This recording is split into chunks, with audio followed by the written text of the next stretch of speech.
Assalamualaikum warahmatullahi wabarakatuh.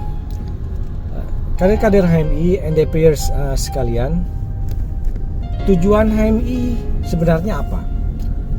Apa tujuan HMI? Masih ingat nggak?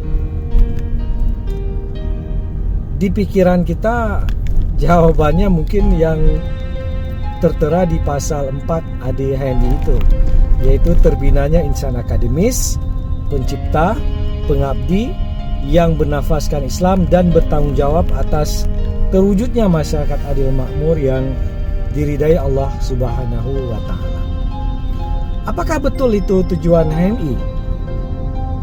Bukan. Itu bukan tujuan HMI. Itu adalah jalan menuju tujuan HMI. Jadi tujuan HMI itu sebenarnya apa? Tujuan HMI itu sebenarnya sederhana sekali, tidak bertele-tele seperti itu, tidak terlalu redaksional, tidak membutuhkan permainan kata atau kalimat yang canggih seperti itu, tidak sekompleks itu. Tujuan HMI nggak seribet itu. Tujuan HMI sederhana saja sebenarnya. Tahu nggak tujuannya apa? Tujuan HMI adalah Allah. Itu aja tujuan HMI, nggak ada tujuan lainnya. Bagaimana cara mencapai tujuan? Nah, tinggal susun sendiri gimana sih redaksinya atau jalan untuk menuju ke sana. Jadi begini, tujuan itu harus simple, clear, jelas, tuntas. Tidak perlu kompleks sekali. Kalau ribet susah dicapai, jadi mudah dipahami. Tujuan HMI adalah Allah. Itu aja. Harus dicari cara bagaimana mencapai Allah itu. Karena memang innalillahi wa inna ilaihi raji'un. Kita ini berasal dari Allah dan akan kembali kepada Allah. Itu tujuan kita. Bukan hanya tujuan HMI sebenarnya, tujuan semua manusia ya untuk mencapai Allah itu. Dan itulah tujuan dari HMI. Jadi harus jelas tujuan ini. Tujuan itu sangat ideologis. Tujuan itu adalah Allah. Masalah bagaimana mencapai itu yang akan kita bahas kemudian.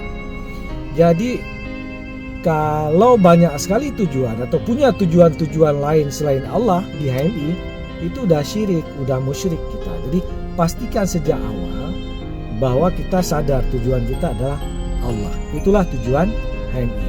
Lalu pasal 4 anggaran dasar HMI itu apa sebenarnya?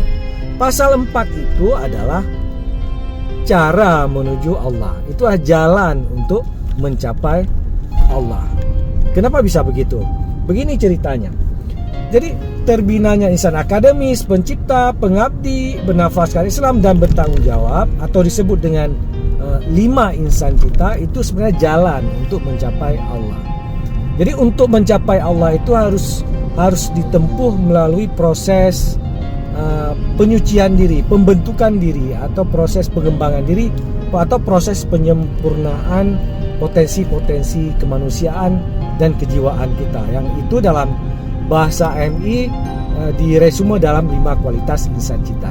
Jadi kualitas insan cita itu adalah sebenarnya the perfect man atau jenis manusia sempurna atau insan kamil atau insan paripurna, apapun namanya, yang untuk mencapai Tuhan yang maha sempurna maka kita harus menyempurnakan diri kita lewat pembentukan karakter, kepribadian kita, yang itu dilakukan melalui pertama penguatan makrifah, kecerdasan, atau disebut dengan akademis. Akademis itu kan menegasikan kebodohan, tidak jahil kita.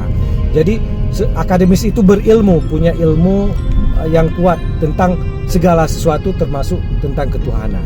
Baru kemudian keilmuan kita itu bisa menghasilkan karya, dan itu disebut dengan insan pencipta. Harus punya inovasi, kreasi, produk yang itu bisa kita gunakan bagi kepentingan kemaslahatan publik.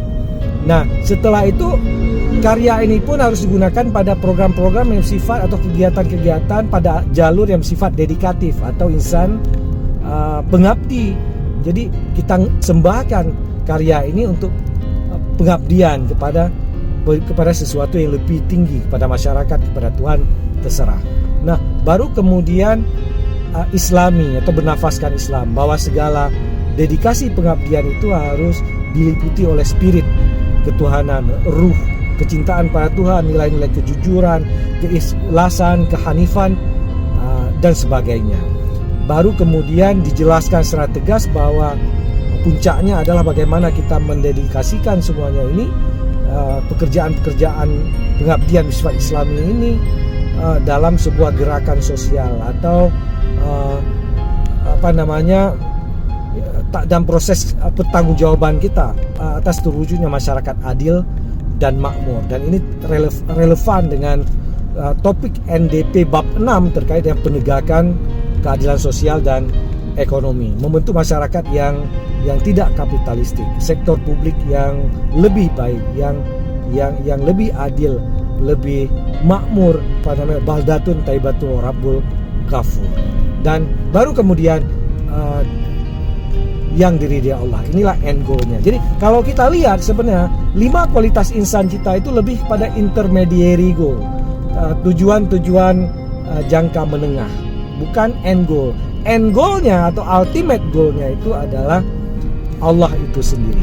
Jadi yang paling penting di HMI itu sekarang menyadarkan diri kita dan juga kader, transfer knowledge atau ideologi di HMI itu harus menyadarkan ini, sehingga kader itu tidak lari dari khitahnya, tidak lari dari track yang sesungguhnya. Jadi dibenam unsur-unsur ilahiyah itu, asma Tuhan, bahwa hakikatnya itulah yang dituju di HMI.